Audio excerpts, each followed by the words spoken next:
Okay, and here we are. It's episode 20 27. 27, yeah. And Yes. we're back after a long break because a lot's happened and a lot of other things that necessitated a rest for sure. But we're back. Absolutely. All So right. we did, well, sorry, go on. No, go ahead. Uh, We're yeah. going to get into that. We did briefly talk about having one of the regularly scheduled meeting would have for the Gold Coast Post would have been during ICMA 23, and we did discuss the possibility of having it during the conference, but for various practical reasons, there was so much going on in the conference, we ended up not doing it. So, and then I got home. And I got a bit sick in India, just a virus, and I got a laryngitis. And of course, laryngitis doesn't really help with regard to videos like this. So yes, it's been quite a few weeks. Yeah, for sure. Yeah, well, let's talk about the conference. I think I should have been there. It feels like I know our friend Guy. He went and he seemed to Yes, have a really good time. yes. Yeah, so tell me all about it. Great. So first of all, yeah, so I've known Guy online for a number of years, but I didn't probably know him really well. Actually, I didn't know him well, but we've had a great opportunity to catch up. And actually, I'll go on more about the conference in a minute. But after the conference, Neil, who was one of the organisers, who we've all known for many years, he's been involved with AVFM for many years. He actually did basically some touristy things with a bunch of the Western attendees. Absolutely fantastic time. Thank you very much, Anil. We had a great time, and of course, Guy was there as well, so I got to know Guy much better, which was great. Yes, so 3 day conference. The obviously, as you can imagine, the attendees were the vast majority of attendees were from India, but there were a number of Western attendees as well. I did a presentation, and number of the other attendees also participated in other events on the stage. Absolutely fabulous conference. Absolutely, top notch, up to the usual standard we expect from ICMIs. Great addition to the series, and it was really great that this is the first time the conference has not been in the United Kingdom, the United States, or Australia. So that was something personally I was really looking forward to as well. This was my first time in India. I've traveled in the developing world before, so some things were sort of familiar to me, but other things were probably still a bit new. Yeah, we were in Mumbai. The conference was actually in Pune, but most of us flew into Mumbai, and I was there for a day before I headed up to Pune, and then we were there back in Mumbai for a few days afterwards doing touristy things. And Mumbai is one of the biggest cities in the world, and I think it shows. It is absolutely very, very busy place with lots and lots going on. I also arrived on the final day of a festival, for the Festival of Ganesh, I think it's called, and that of course probably made things even busier. So it's also very humid and hot city. And I'm from a fairly warm part of the world, but let's just say that I noticed the humidity and the heat quite a lot. And if anyone else is intending to go to that part of the world, I recommend make sure you keep yourself well hydrated. But yeah, getting back to the conference, yeah, so I said 3 days. I presented on the first day, which was really good because I started to get laryngitis on the second day. Excuse me. Yeah. Uh, there were on the evening of the first day, we had a bunch of great presentations on the first day. On the evening of the first day, there was also a dinner, and there was quite a bit of dancing. In fact, you can actually see some videos have been posted on Twitter of some of the delegates actually dancing afterwards on the first day. I was Yes. actually I got to bed a bit early that night because I was had a little bit of jet lag. It's 6 hours difference from here, and Mhm. basically when it got to be about 3 a.m. my time, yeah, I was done. So Right. I went to bed, and it was after that that was I think it was about 9 p.m. or something local time, and after that the dancing really got going. So you won't find me on the dance floor on this occasion, unfortunately. Right. But yep. But the second day was interesting. The second day, probably I'd say the first day was sort of a wide variety of different presentations and a few different speeches like mine. The second day was mostly kind of, if I had to say pick a subject, it was really MGTOW related, and that was actually really interesting. There were quite a number of interesting discussions there related to experiences of Indian men in the judicial system as well. And in one particular one was interesting. They had men who were living outside India who are having to deal with the Indian judicial system, and it's not willing to do a lot of online stuff the way that Western countries are, and that caused some interesting problems. But they also had an interesting presentation on finance for MGTOW, which I thought was really interesting. And I have to say that a lot of the information was worth a good takeaway for other people as well. So the third day was probably a little bit more casual, a bit more relaxed. There was actually a young girl. She was, I don't know how old, 12 or 13 or something like that. And she's been studying dance. And she had been alienated from her father for many years. And he had battled through the Indian courts and managed to reconnect with her. And she actually did a dance presentation on the stage, which everybody loved. Yeah. Right, yeah. And then there were, go on. No. I was actually wondering if there was actually any women in the conference in India. So it was interesting, as well as this young girl who was brought along by her dad and her mum. I think the mum and dad may be separated, but sorry, not the mum. Sorry, it would have been. But there was another woman there. Anyway. Oh, sure. But there were a number of older women who were there, and they were actually helping out with some of the stuff as well. So I gather they were partners or otherwise involved with some of the people who were attendees. But the conference was overwhelmingly male, probably a little more so than perhaps we've seen in some of the Western ones. Yeah. So as I said, also mostly people from India. It's obviously a long way to travel to India, but they really appreciated that those of us who were able to make the trip over. Awesome. And there was also on the third day there was a sort of a series of guys who actually practiced drumming, and they did traditional presentations, and there was one interesting one where they invited everybody to write down the names of people that they wanted to wash out of their lives, and then go up, and there was sort of a ritual process where you would throw away the piece of paper, dip the piece of paper in water, and then throw it in the bin. And you can actually, I think that you can actually see videos of that. And so everybody there did that. I'm sure for a number of the guys, it was probably X's and all sorts of things. Me personally, I just wrote the name of a couple of prominent feminists that I wouldn't mind washing away from my life. Nice. And and went through that. So I thought that was a lovely touch. So the third day was a little bit more kind of relaxed. Absolutely fabulous time and professionally organized. And I just want to again thank all the conference organizers for how welcome they made us feel as Westerners going there. And I also learned a lot about India while I was there. As I said, there were some things that were familiar to me, having traveled in the developing world before, and some things that weren't. It is the most populous country in the world today with 1.4 billion people. When you're in the city of Mumbai, I think it really shows. Pune is about 3 million people, which is a small city by Indian standards, but still larger than Brisbane, the capital of the state I live in Australia, about the same size. And the roads between Pune and Mumbai are actually really great. And you do find when you're out of the city, there are areas where you don't sort of see too many people. And what I really got from this is that India is developing really, really rapidly.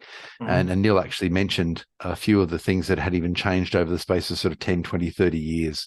So there is an indication, the Indian economy is really growing rapidly. So, and when they were talking about MGTOW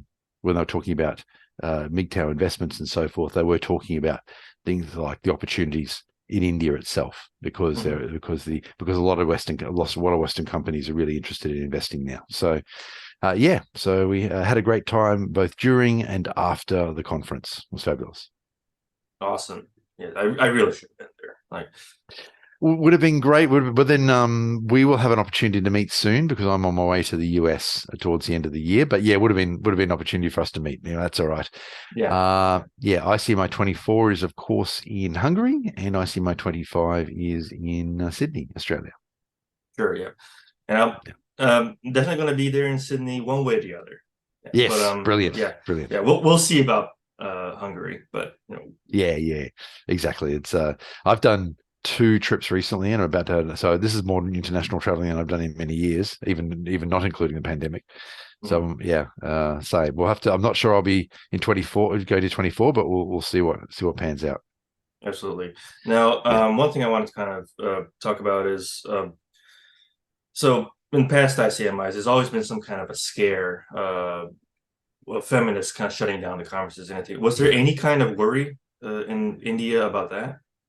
So I understand that, unlike the Western ICMIs, the conference venue was not uh, circulated very early.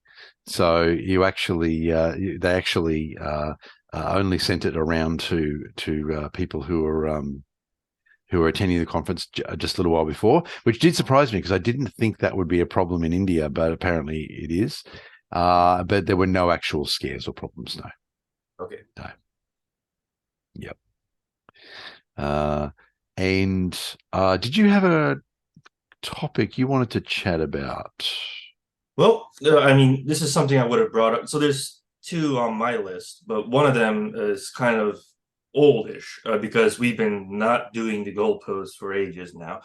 Yeah. So yeah, right. But like back when I kind of just wanted to talk about it would have been kind of old even when I didn't want to talk about at that time. But so Mike Buchanan's appearance on Pearl, like like weeks ago, like even Yeah. months ago, I think. Might have been, So yeah, exactly. Probably 2 or 3 months ago now. 3 months. yeah, sure. Like all I want to say about that one is that mad props to Mike for possibly, like, somebody can correct me if I'm wrong on this one, but I think he was the first guy to talk about MGM on Pearl's show. I think he was the first person to actually speak about it. I think somebody correct me Right, if I'm right, wrong, but right. that's a huge step for that subject on her show, right? I mean, in that wider Yeah, audience.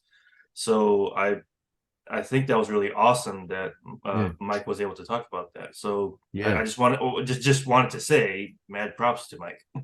yeah. No, that's brilliant. Absolutely, absolutely. And I was going to talk about The Voice. Oh, the voice. Oh, you don't know what The Voice is, I suppose. No. Um, yeah, I kind of vaguely know what the voice is, Okay. but I don't pay attention to much of it. So. So we had a referendum in Australia. That means we were trying to. There was a proposal to amend the Constitution of Australia to amend the way our political system worked to create what's called an Indigenous voice to Parliament, which basically would be an Indigenous group where the process was enshrined in the Constitution, and they would have a permanent ability to speak to the Parliament on issues. But there was a real question about exactly how powerful this would be. And I've since read that. I didn't actually hadn't read it before, but I've since read the document that prompted this, and they really it was meant to be more. It was intended to be more than an advisory body. Yeah, so then we had a referendum two weeks ago, and it went down badly, which I expected would occur. So basically, in Australia, for the referendum to pass, a majority of voters would have to vote in favour, and a majority of voters in a majority of states would have to vote in favour. And since we have 6 states, that would have meant 4. I predicted 1 would vote in favour and 5 would vote against, and I was wrong. All 6 voted against. Ooh. Yes, so it's resoundingly gone down. Yeah. So I Wow. was happy about that. I was very much a no voter. Yeah, Yeah. I've seen a lot of posts about that one. I kind of got the feeling that most of the sentiment was no. So Yeah, it was yeah. interesting. Like I had some friends who were thought that the ESPO had a lot more funding, and which says something really, doesn't it? And had some overwhelming support from the media and so forth. And so there was some question about some people were concerned that the yes vote might carry it because of the amount of funding they had. But no, I think there's a silent majority out there spoke and said, no, this isn't something we want. Australians, to be fair, historically tend to vote no on constitutional amendments. There have been 45 now, including the voice, and only 8 have ever passed. So, and afterwards they made the point actually that none have ever passed without both sides of politics supporting it, bipartisan support. I see. Yeah. In fact, they're thinking now there might not be any in future without bipartisan support, because it's basically a waste of money. Without bipartisan support, you won't get it through. So, I understand. yeah. So that was very happy to see that. As I said, I did expect it to go down. That was my sense. But as I said, I did have friends who were a bit more concerned about it. But yeah. Okay, well, that's good news, I think. Exactly. I'm very happy about it. Exactly. So philosophically, I just believe the law should mention ethnicity and gender as rarely as is practical. And in the case of ethnicity, I dare say there's pretty much no reason for it to be mentioned in the Constitution. To be fair, it already is mentioned in the Constitution, but adding more probably was not a good thing. Yeah, it would be ridiculous. Yeah. Yeah. Yeah. So yes, so that was The Voice. I do have one more item to Yeah, mention. sure. Yep. Yeah. Did you have another one before I go on to that, or Not before. Yeah, of no? course. Okay. Oh, no worries. All good. So the obviously, since we last spoke over the last couple of weeks, everybody knows that there was a major attack by Hamas on Israel, and that it's been unprecedented, certainly in terms of terrorist attacks, in terms of 2,000 people killed in Israel. They think about 210, I think, abducted. Previously, Israel handed over 1,000 prisoners in return for one abducted soldier, Gilad Shalit. That was 2006, I think. But what I wanted to get on to was that there were early reports. I don't know if it's panned out, but there were early reports that Hamas was prioritizing abduction of women over men. Not necessarily murdering; they were murdering everybody in the kibbutzim, for example. But in terms of abductions, and this brought back something from years ago. Boko Haram in Nigeria have long murdered boys, right? And what they would often do is attack schools, murder all the boys, and send all the girls home and tell them to get married and stop having Western education. And then I don't recall the year, but at one point they abducted a bunch of schoolgirls, and that's when the Bring Back My Girls campaign happened, which really didn't amount to anything, but it certainly had a lot of famous people around the world holding up signs saying "Bring back our girls" and virtue signaling. In the end, Boko Haram released the girls unharmed. But I really thought there at that time that really taught Boko Haram and other groups, if you want to get the West's attention, abduct women. Right. And when there were reports that Hamas had abducted large numbers of women, I thought back to this situation with Boko Haram. I mean, groups watch this sort of thing. So when I'm sure Hamas are aware of what happened, and I don't know if it has panned out, but if indeed they have abducted more women than men, I wouldn't be surprised if it came from that incident. Now Hamas is releasing some of the hostages, and as far as I know, all the hostages released have been women so far. Like, for example, there was one mother and daughter who were released yesterday or the day before. So, yeah. So anyway, it will be interesting to find out whether they have abducted more women, as some of those earlier reports suggested. But if so, I dare say it probably went back to when Boko Haram learnt that if you want to get the West's attention, abduct women. Murdering men, nobody cares. Right. Yeah. Kind of a gynocentrism backfiring on itself. Exactly. That's exactly right. Yeah. Yeah, absolutely. But of course, feminists will call this, well, if they do, I noticed that feminists are otherwise kind of silent on this whole thing, except just support Palestine or some horseshit like that.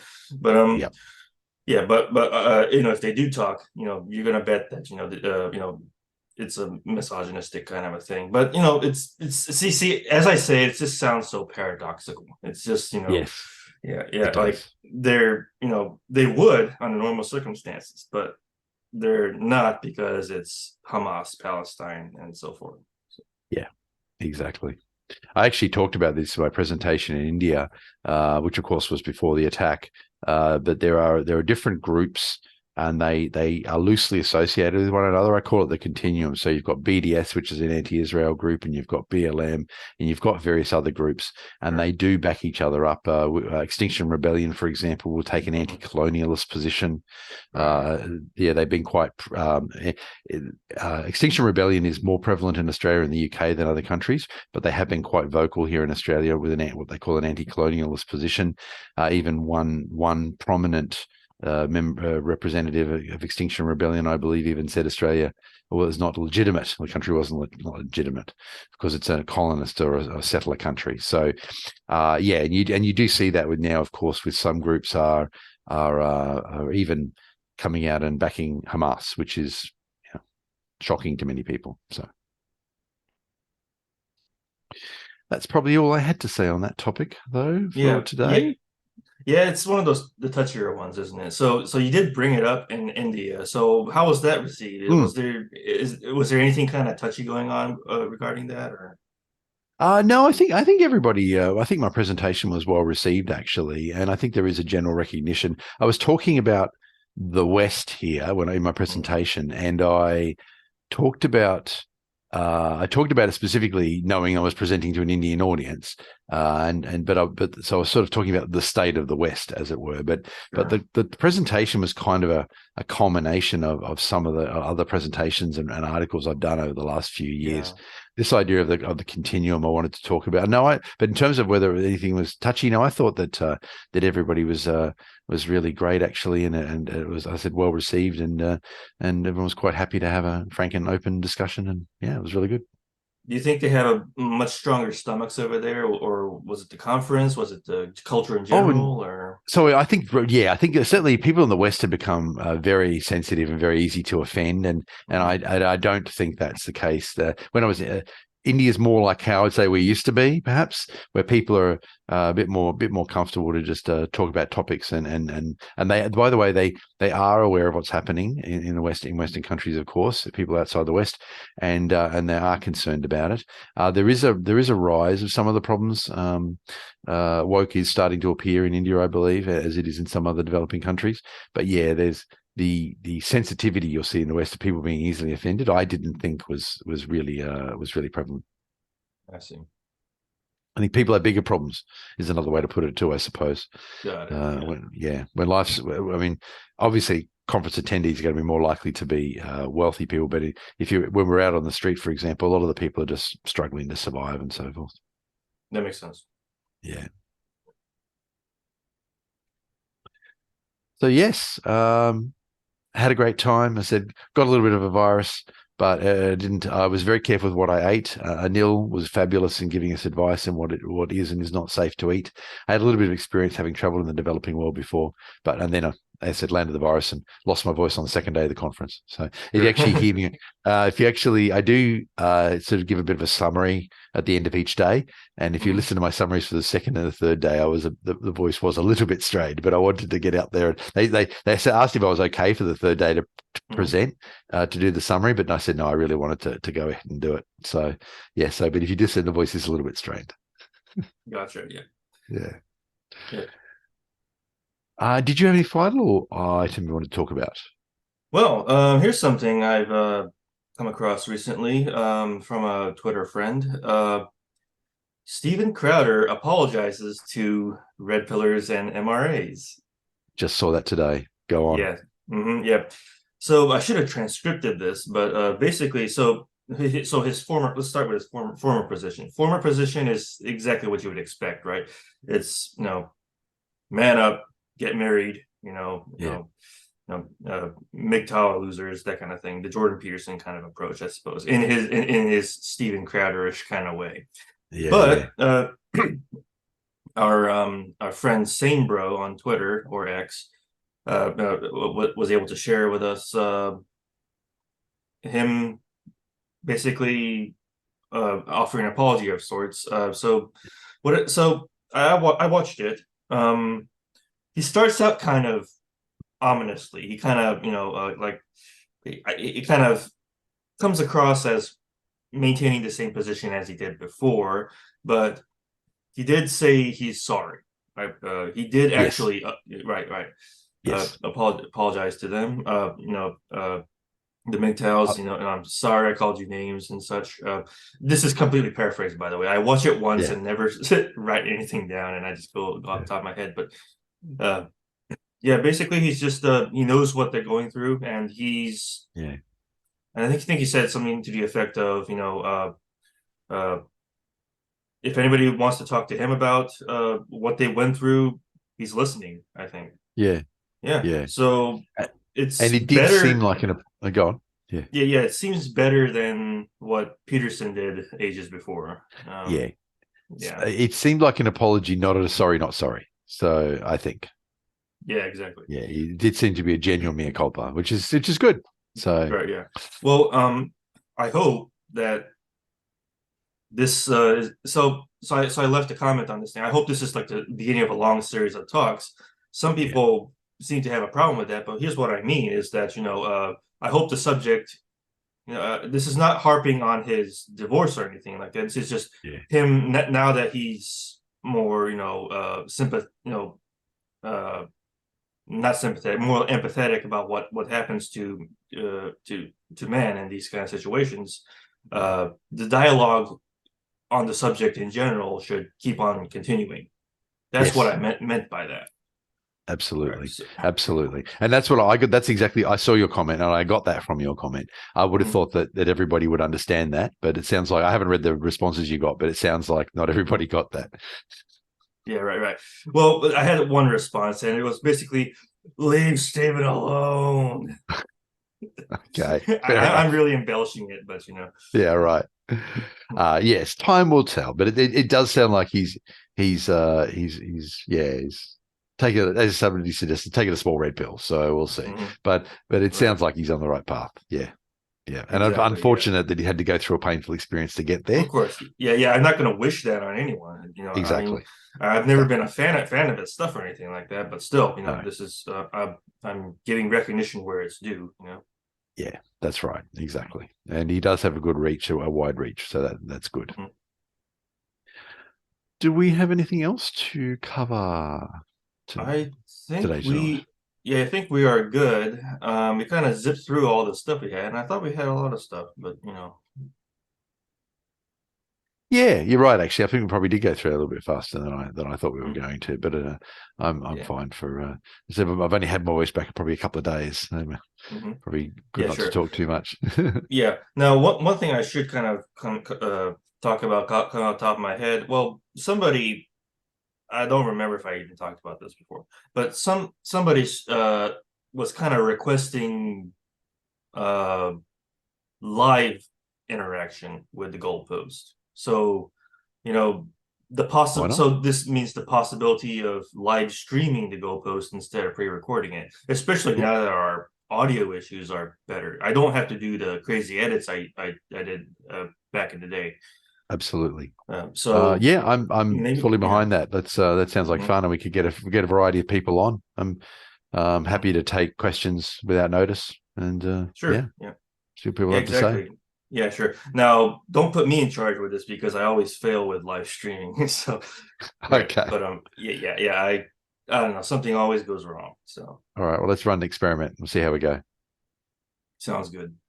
All right. Good. All right. Thank you very Mhm. much. Sure. We'll talk soon. Yeah, sure. Let's talk soon. Good show. Cool. Cool. Bye bye. Bye.